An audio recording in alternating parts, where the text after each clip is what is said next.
Assalamualaikum warahmatullahi wabarakatuh. Om Swastiastu, Namo Buddhaya, salam kebajikan. Salam sejahtera bagi kita semua. Semoga saudara-saudara sekalian diberikan kesehatan dan dimudahkan segala urusan dan dilancarkan segala rezekinya.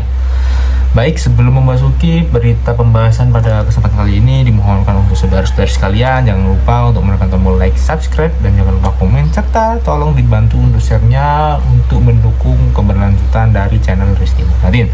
Terima kasih dan simak video berikut ini.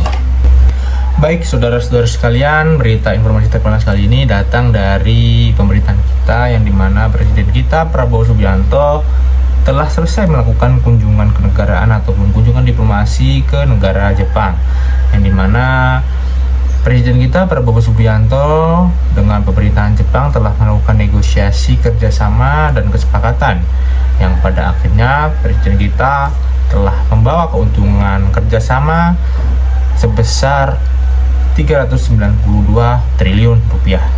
Apa saja bentuk kerjasamanya, apa saja bentuk keuntungan yang telah didapatkan oleh Presiden kita Prabowo Subianto, dimohonkan untuk saudara sekalian untuk menyimak video berikut ini dengan seksama dan jangan di skip. Silahkan tonton dan simak video berikut ini.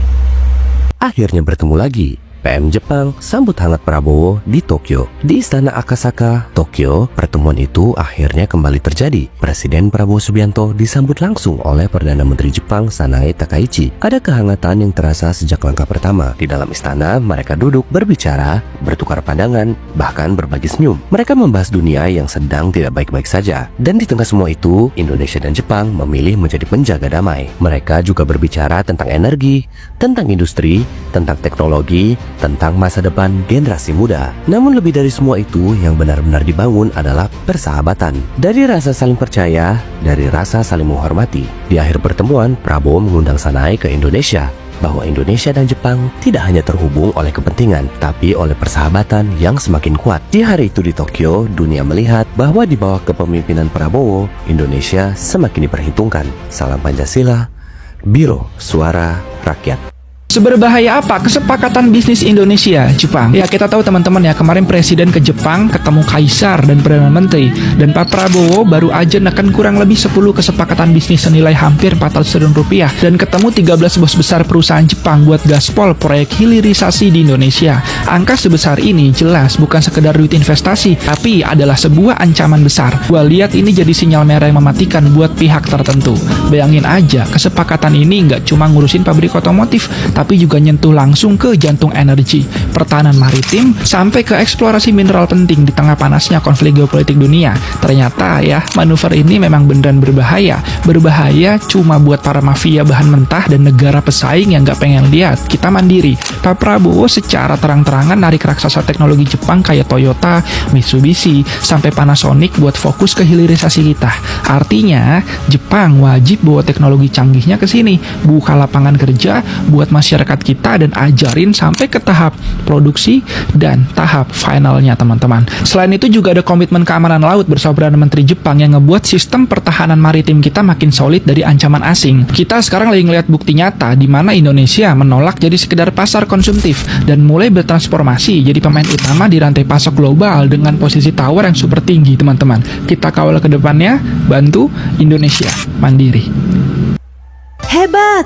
Dari Jepang, Indonesia bawa pulang kerjasama senilai 392 triliun rupiah. Presiden Prabowo Subianto menandatangani 10 kesepakatan strategis di Jepang, dari energi, semikonduktor, sampai ekosistem emas.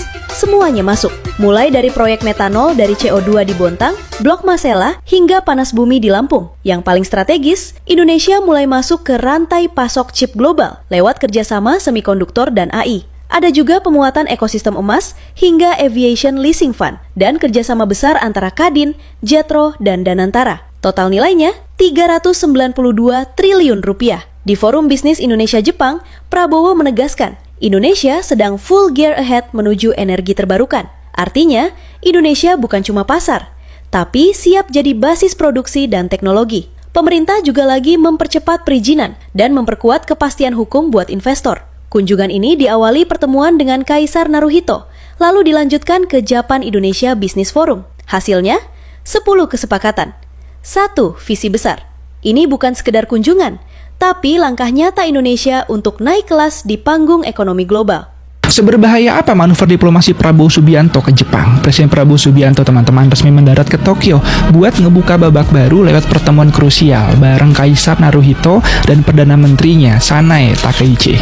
Jelas manuver ini berbahaya buat kekuatan asing dan pemain lama yang pengen nahan kemajuan Indonesia dan ngebiarin kita cuma jadi pasar konsumen. Nah, maka dari itu Presiden Prabowo Subianto datang bukan buat tunduk, teman-teman, tapi buat narik investasi besar dan maksa Jepang ngasih transfer di berbagai bidang mulai teknologi, perdagangan, pendidikan, kehutanan, dan lainnya. Sistem mainnya, Jepang butuh kepastian pasokan energi dan lahan dari kita buat jangka panjang. Sebagai gantinya, tentu pihak kita ngunci syarat ketat. Misal biar Jepang itu nggak cuma sekedar beli dan putus. Mereka wajib tanam modal, buka pabrik di sini, dan langsung ajarin teknologinya ke orang-orang kita. Satu pertanyaan, kenapa Jepang mau? Karena Jepang juga sangat butuh Indonesia buat ngamanin rantai pasok global mereka, teman-teman. Dan ini murni taktik cerdas buat ngeksploitasi peluang di tengah gonjang-ganjing persaingan negara besar demi keuntungan nasional kita. Kunjungan Tokyo ini ngasih sinyal keras kalau Indonesia sekarang main di level geopolitik tingkat tinggi dan nggak bisa didikte seenaknya oleh kekuatan global manapun. Coba kalau menurut kalian gimana, teman-teman? Dari Jepang, Presiden Prabowo bawa pulang deal 392 triliun rupiah. Kabar besar dari negeri Sakura. Indonesia resmi kantongin 10 kesepakatan bisnis raksasa dari energi, chip, sampai emas. Yang paling mencolok, metanol dari CEO2 di Bontang, ubah limbah jadi energi, lapangan gas abadi Blok Masela, ekosistem semikonduktor dan AI. Indonesia bakal masuk rantai pasok chip global, PLTP Raja Basa Energi Panas Bumi Lampung, ekosistem emas bareng Pegadaian dan SMBC, Aviation Leasing Fund lewat Danantara, plus kerjasama strategis antara Kadin, Jetro, dan Danantara. Totalnya capai 392 triliun rupiah. Di depan pengusaha Jepang, Presiden Prabowo juga bilang, Indonesia sekarang full gas ke energi terbarukan. Kenapa ini penting? Karena dunia lagi nggak stabil. Dan negara yang kuat itu yang punya ketahanan energi dan teknologi. Makanya Jepang percaya, Indonesia bukan cuma pasar, tapi jadi basis produksi dan teknologi masa depan. Ditambah lagi pemerintah lagi rapihin, perizinan dipercepat, regulasi dibenahi, investasi makin dipermudah. Semua biar investor makin yakin masuk ke Indonesia. Hasilnya, 10 deal, satu visi besar untuk Indonesia naik kelas. Menurut kalian, sektor mana nih yang paling kerasa dampaknya? Tulis di kolom komen ya. Kunjungan Bapak Presiden kedua negara ini menghasilkan komitmen investasi sebesar 574 triliun rupiah. Dan ini sebuah angka yang sangat signifikan karena Indonesia dalam situasi geopolitik yang tidak menentu ini masih menjadi daya tarik bagi para investor baik dari Jepang maupun Korea. Jepang sendiri merupakan peringkat ketiga dari investasi dan perdagangan, Korea di peringkat ketujuh. Dan ke depan keduanya sangat berharap bahwa dengan Indonesia mempunyai sovereign wealth fund, maka Indonesia juga bisa menjadi co-invest. Dan tadi juga saya bertemu dengan Mr. Kim Jong Kwon, yaitu Minister of Trade, Industry, dan Resources, di mana ini tadi MOU antara Kementerian Menko Perekonomian dan Minister of Trade, Industry, dan Resources ini akan mendorong supaya kita ada debottlenecking daripada investor Korea yang mendapatkan isu-isu persoalan di Indonesia dalam segi investasi. Dan kami tadi menyampaikan bahwa di kementerian disiapkan debottlenecking agar seluruh persoalan-persoalan yang dihadapi para dunia usaha bisa diselesaikan. Dan pembicaraan antara kedua pemerintah sangat baik, apalagi tadi pertemuan Bapak Presiden dengan Presiden Korea juga sangat baik, dan ditindaklanjuti juga pertemuan Perdana Menteri dengan Bapak Presiden. Baik saudara sekalian, itu dia berita informasi terkini yang dapat kami sampaikan.